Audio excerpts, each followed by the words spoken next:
Bodoland University question paper लोगोफोर English Communication BA first semester Honors Generic AECC-1 4 marks जागोन लोगोफोर 50 5 marks जागोन 20 आरो टाइम जाबाय 2 घन्टा बे फार्स्ट कुइसन जागोन ए नाम्बारनि आरो बेक साइडसिम नुनो मोनगोन मार्क्स खालामनो हागोन लोगोफोर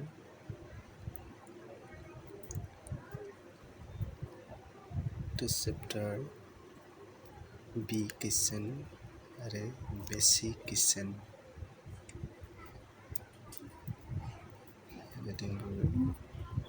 लासै लासै नायलांबाय था लोगोफोर डि कुइसन आरो बे इ कुइसन थार्ड चेप्टार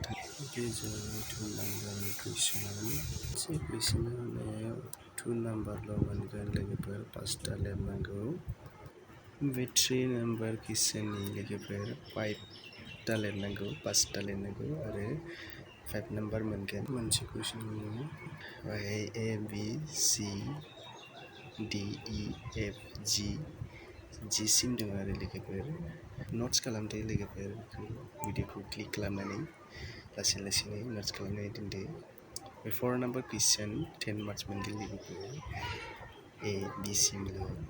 मोनसेल' लिरनांगौ लोगोफोर आंनि भिडिअखौ मोजां मोनबा लाइक खालाम आरो शेयार खालाम आरो साबस्क्राइब खालाम आरो लोगोफोर आं आरो बिदिनो गोदान भिडिअफोर लाबोबाय थागोन ओमफ्राय 1 2 3 4 आरो 6 सेमिस्टारसिम आं लाबोबाय थागोन बे भिडिअखौ लोगोफोर आंनि भिडिअखौ नायलांबाय था आरो मोजां मोनबा कमेन्ट खालाम आरो लोगोफोर बाय बाय